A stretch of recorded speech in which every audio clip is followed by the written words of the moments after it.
બગદાણા ધામમાં ભાવ ભક્તિ અને ઉમંગ સાથે શ્રી બજરંગદાસ બાપુની પુણ્યતિથિ ઉજવણી।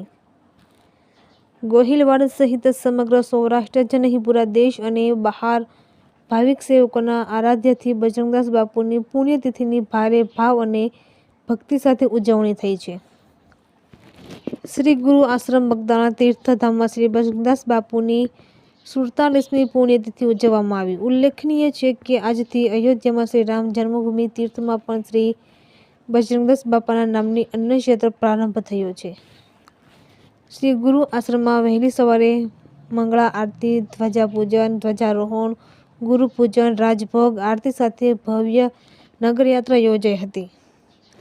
બાપા સીતારામના નાદ સાથે આસપાસના પંથકમાં ઉપરાંત રાજ્ય અને રાજ્ય બહારથી ભાવિક સેવકો મોટી સંખ્યામાં ઉમટી પડ્યા હતા। દર્શન પૂજન સાથે પ્રસાદ લાભ લીધો હતો। આ ઉત્સવ સાથે રક્તદાન શિબિર પણ યોજાઈ હતી।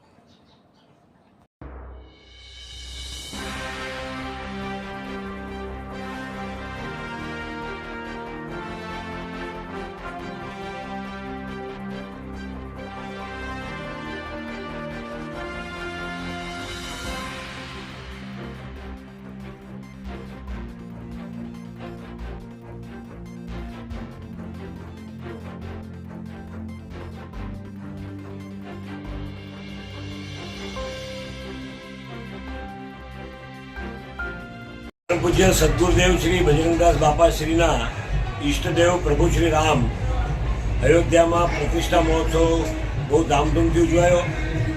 મારા સદગુરુદેવના ઈષ્ટદેવ છે એટલે અમારા સૌના ઈષ્ટદેવ છે। સમગ્ર ભારતના સનાતનીઓના એ આરાધ્ય દેવ છે। અયોધ્યામાં જેવી રીતના બગદાણામાં અન્નક્ષેત્ર ચાલે છે એ રીતે અયોધ્યામાં અન્નક્ષેત્ર આજે પૂજ્ય બાપા શ્રીની 47મી પુણ્યતિથિ નિમિત્તે આજથી એની શરૂઆત થઈ છે।